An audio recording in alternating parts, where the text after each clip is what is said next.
Hello and welcome to the third video in this series. Today I'll be looking at district anesthesia for ectopic pregnancy, specifically ruptured ectopic pregnancy.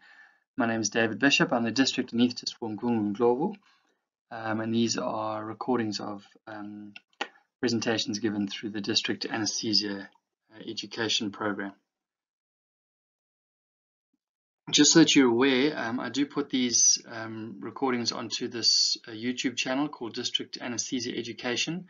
It's got the lectures that I give, and then in addition it's got a number of other short videos that the Peter Maritzburg guys have designed, which include things like the airway trolley check, and the anaesthetic machine check, how to give a basic obstetric spinal, how to give a basic general anaesthetic, and there's a number of videos on there that are really worthwhile and you should check out sometime if you're needing to brush up or learn about how to do the basics well. Now, I'm going to be speaking today on anesthesia for ruptured ectopic pregnancy predominantly at a district level, and I'm going to keep it quite simple. I'm going to try and focus on the basics, and I'm pitching this at someone who is an occasional anaesthetist and who would find this a difficult scenario or would feel a bit nervous in the setting. And we've written an article that was published in the South African Family Practice Journal last year in May.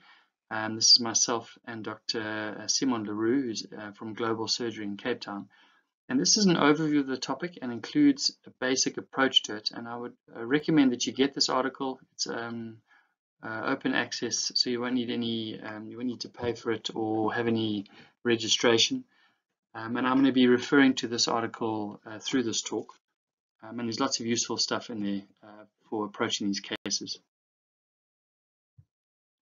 So one of the messages we need to get across is that in the confidential inquiry Saving Mothers report of 2017 to 2019, the deaths are actually increasing, these early pregnancy deaths that are audited. Overall, we're doing slightly better in South Africa, but specifically with ectopic pregnancies, we're not. And in fact, we're doing worse than in previous years.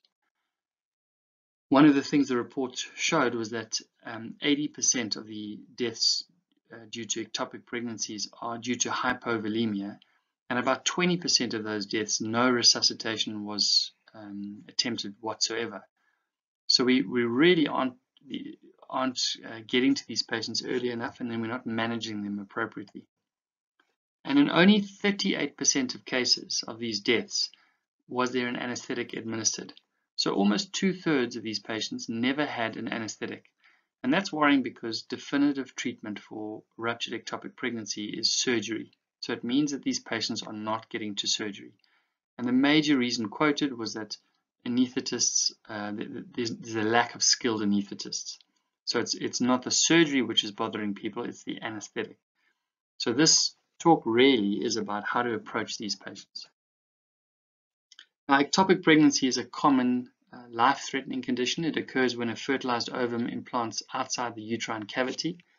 And while there's several different implantation sites and clinical presentations, this talk's mainly going to deal with the simple acute ruptured ectopic pregnancy that needs surgery at a district hospital. And it's very important to recognize that these unstable patients may not or will not survive transfer to a referral facility. They require urgent on-site surgery. Now, there are two common errors in the management of ectopic pregnancies. The first is that the diagnosis gets missed, and the second is that we fail to control the bleeding. I'm not going to go into the diagnosis too much. It requires clinical acumen, high degree of suspicion, and ultrasound skills. But it's obviously important. The treatment really is urgent on-site surgery. And that's essentially something we've all got to get our heads around, is that we do need to get to the point where district hospitals can do these cases. We can't transfer them out. So if you have one message that you take home with you, it's that you need to do these cases on-site. And that means preparing for them and developing techniques for managing these patients. And most of these patients will be in shock when you take them to theatre. And so the management of shock becomes important. When they present initially, they'll be in hypovolemic or hemorrhagic shock. But if you don't manage that quickly and appropriately, they can progress to what we call multi-component shock, which means that there's now cardiogenic and vasodilatory elements. So if you wait too long, the heart can be failing, and in fact you get that vasodilatory picture that looks almost like sepsis. And that can be compounded by coagulopathy, which usually develops only after significant blood loss. And that's why getting in early and aggressively is so important, because you can prevent that whole cascade setting itself up. Now, resuscitation in the unstable patient is simply a bridge to going to theatre. Surgical control is what we're aiming for. And being hemodynamically unstable is not a contraindication for anesthesia. In the case of the ruptured ectopic pregnancy, it's actually an urgent indication for anesthesia to allow life-saving surgery and effective resuscitation. So you're not trying to make these patients hemodynamically stable before theatre. That's not the end point. Resuscitation occurs while you're transferring the patient to theatre. It continues in theatre, and it only really concludes in the postoperative phase. So it can only be successful once the surgical control is achieved. Now this table here is a method of assessing hemodynamic stability that comes from the ATLS courses. And really the point that I want to make from this table is that you only really see a blood pressure start to drop when you've lost more than 30% of your blood volume. So that's more than 1.5 liters. So quite often you just see tachycardia and you can still have lost more than 1 liter. But by the time you get to a hypotensive tachycardic patient, especially if that patient is drowsy, that mother has lost a lot of blood, something in the order of 2 liters or more. So your fluid resuscitation needs to match that. Another useful method of assessing patients is to look at the shock index, and that's just the heart rate over the systolic blood pressure. As soon as the heart rate is higher than the systolic blood pressure, if your heart rate's 105 and your systolic blood pressure is 100, you now have an index that's more than 1. And as soon as you see more than 1, you should start to think, is my patient in trouble? So this is a suggested stepwise fluid resuscitation strategy. First of all, establish large bore IV access, ideally a 14 or a 16 gauge. If you've got 18 gauges, put up 2. Give 1 liter of ringers fast, a crystalloid, but ideally ringers, not normal saline. Target a systolic blood pressure of more than 90 and a heart rate less than 120. Don't aim for systolics of 120 because that might actually increase bleeding. Just get it above 90 so that you're perfusing. Then, if you haven't attained those goals, repeat another liter of crystalloid or give a colloid if you want something like Voluven to reach those hemodynamic targets. Ideally, do a ward hemoglobin every 30 to 60 minutes. So that's point of care testing. If you can get hold of one of those, that's ideal until the bleeding is controlled. And try and get that hemoglobin to more than 7. And for that, your resuscitation might need to include packed cells, whole blood if you have it, and even FTP, which is a good colloid and also will prevent the coagulopathy developing. Now, we know that blood is a problem in district hospitals, and you should have a stock of emergency blood on site. But when there's limited availability, we suggest that this blood should be held over into theatre and only used if you have to. Obviously, you want to give it after the surgical control. But if the HP is less than 5, you're going to need to give the blood pre-induction of anesthesia to stop the patient arresting.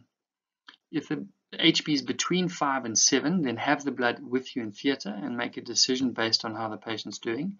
And if it's more than 7, keep the blood in the fridge, but get it quickly if the patient continues to bleed.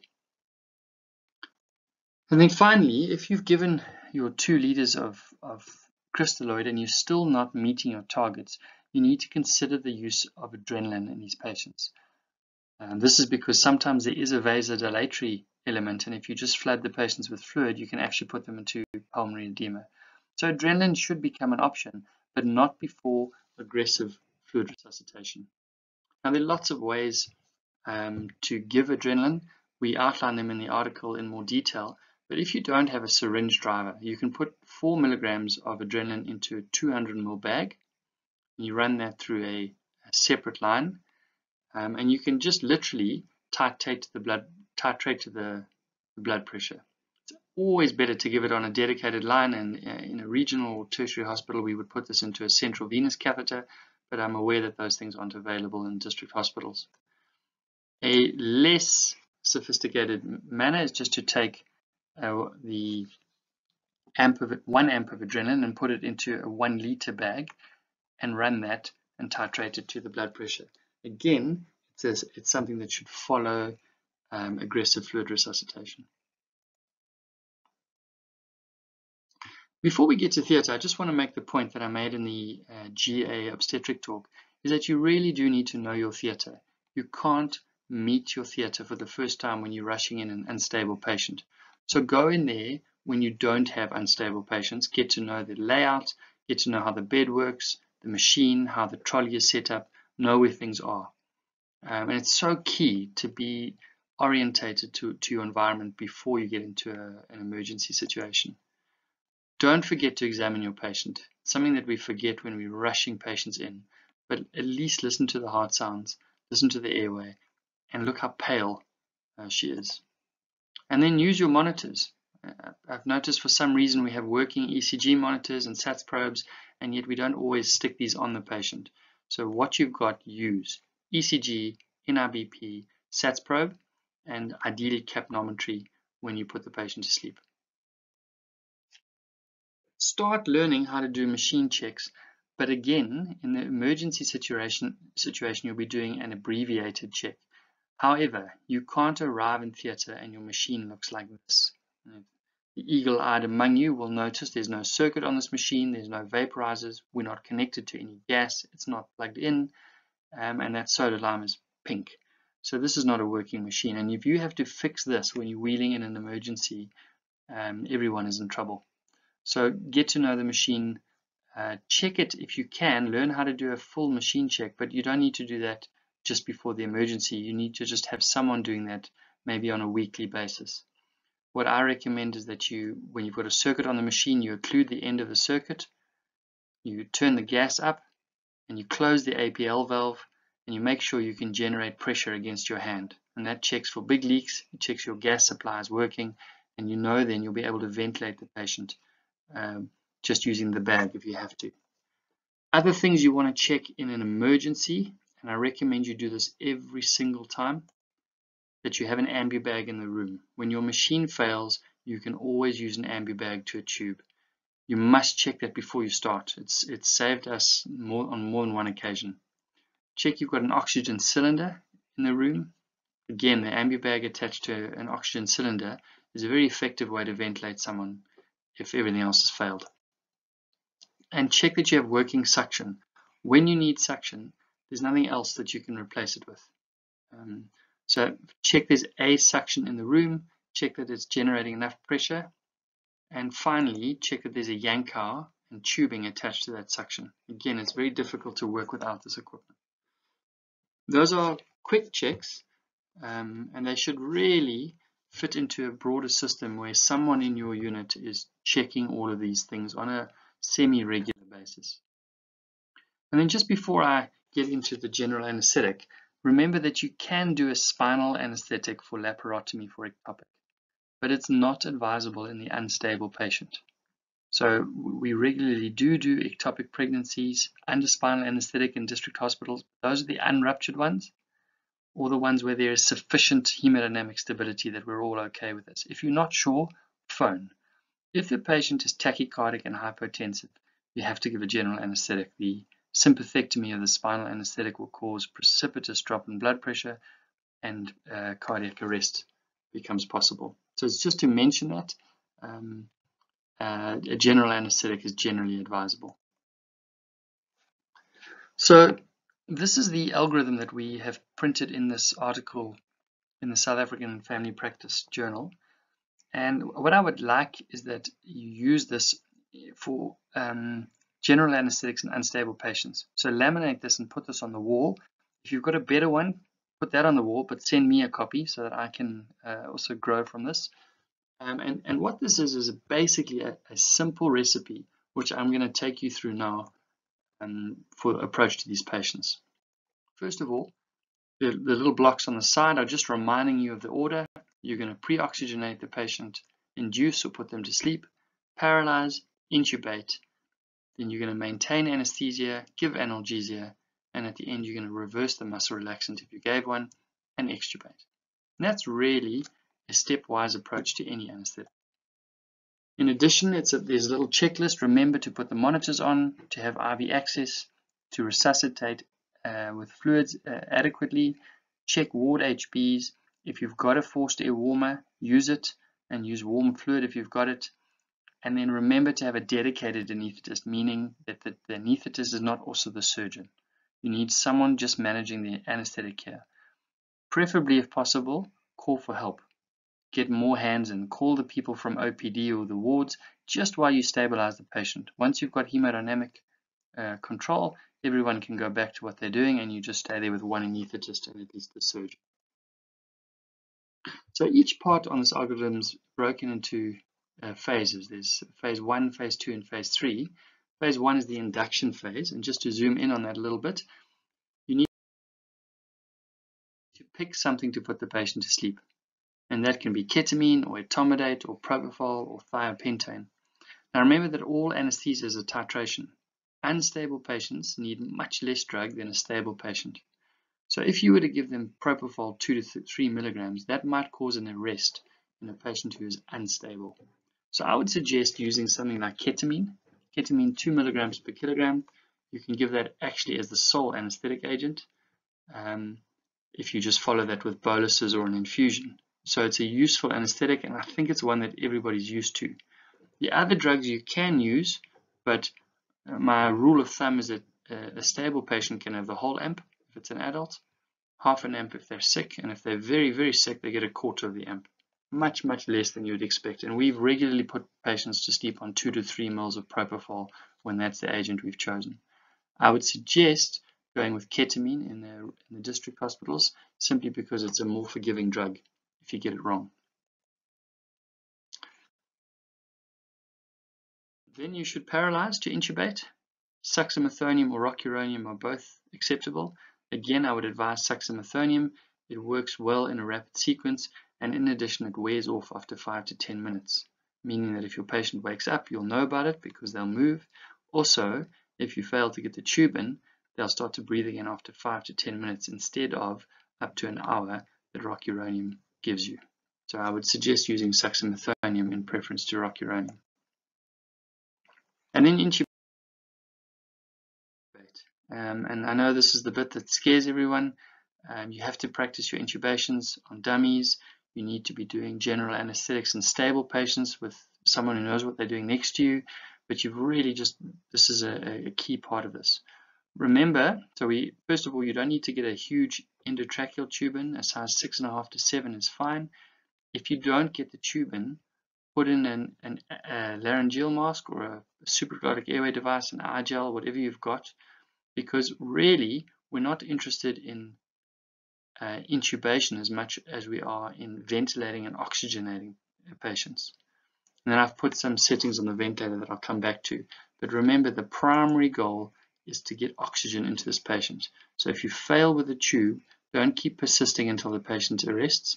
Go back to mask ventilating the patient, put the supraglottic airway device in. I'm going to do a separate talk on handling airways in district hospitals, but it's so key, and I think so often people forget to go down the algorithm of a failed airway if you don't get the tube in.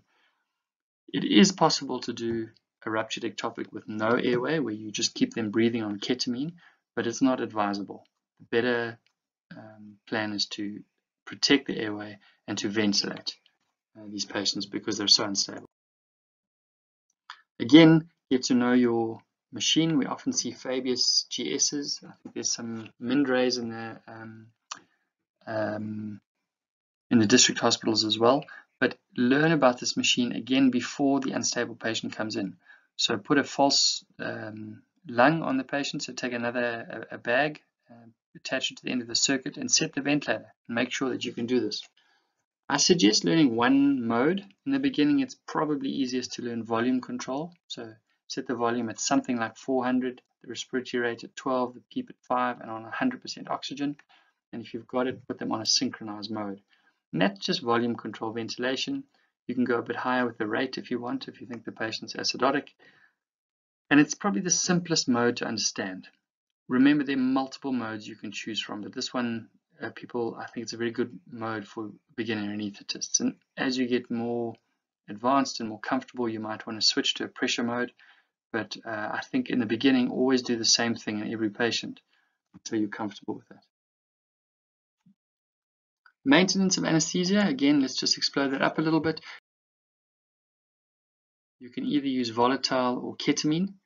If you're going to use the volatile, remember low doses. So start at isoflurane of 0.2 to 0.3.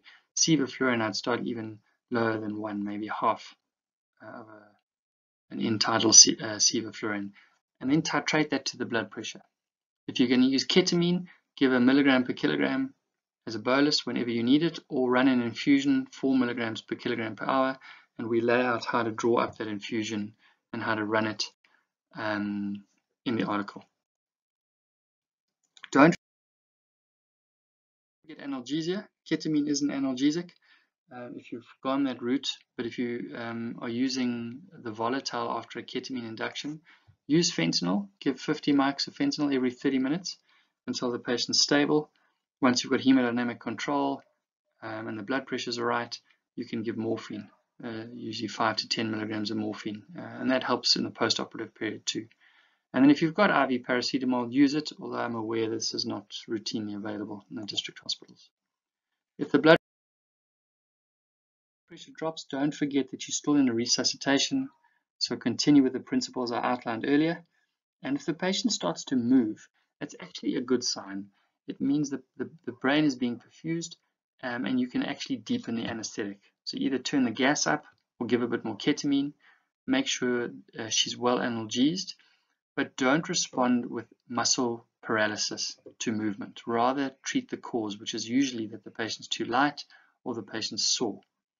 And we don't want, if you treat with muscle relaxant, then the patient's going to be potentially aware. So that's a sort of a last measure for me. And then wake the patient up. And again, just before you wake the patient up, remember that given that you're now finished the surgery, if you've got any questions, you can always phone a friend. And that friend might be somebody who is experienced at the hospital, or it could be an off-site anaesthetist. You could phone myself or somebody at a referral center to ask advice before you extubate. And before you extubate, make sure the patient's stable, not on adrenaline, that the oxygenation's good, the hemoglobin's more than 6, the temperature of the patient's more than 35. If you've given rocuronium or a non-depolarizer, then you must reverse with glycopyrrolate and neostigmine and do an awake extubation. Make sure that patient is wide awake. The complication rate at extubation is 3 times higher than at intubation. So make sure you've got a nice awake patient before you whip the tube out. And don't forget that recovery is a good time to assess patients. Keep them there for up to 30 minutes. Make sure they're fully conscious, that their heart rate is down, the systolic blood pressure is up, that they're not breathing too quickly, they're not bleeding, and they're not in pain.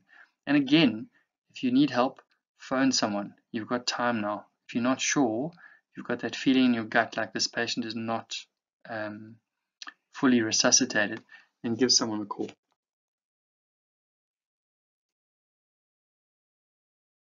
So giving the anesthetic is actually quite simple. You induce with ketamine and sucks, you put the tube in, you turn the gas on, you give morphine when the patient is stable, and at the end you switch the gas off. She wakes up and you take the tube out. It can be that simple. But what makes it simple is that you understand your environment, that you know your equipment, and you stick to a really simple recipe for these cases. So just as a take-home message, we do need to do better as a country, and that means we need to resuscitate well and early, and we need to start operating on site. And we can't get around the fact that we have to operate on site. And that's what you must be aiming for.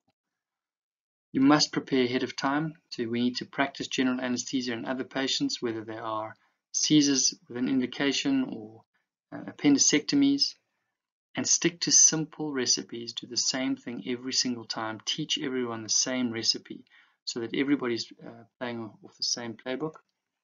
And finally, don't forget to ask for help. And that help initially is lots of hands in your theatre. Every doctor available comes to theatre, even if it's briefly, and then they can go back to what they were doing. And secondly, there is off-site advice available. Phone a friend. Again, I always encourage you to phone a friend at your referral hospital, so ideally your regional hospital's anaesthetic department. But if you can't get hold of anyone, I will be your friend. Phone me. I'm not always available, but you're welcome to phone me at any time if you're in trouble. And if you have one of these cases and you'd like to know, you'd like to discuss how it went or what you could do better, feel free to email me and I'll respond with advice or tips or whatever. And finally, Vula is available. You can contact me on Vula as well, although it's a thing we're still setting up. And that's all. Please get a hold of me if you have any questions or comments, and good luck anesthetizing these patients. Thank you.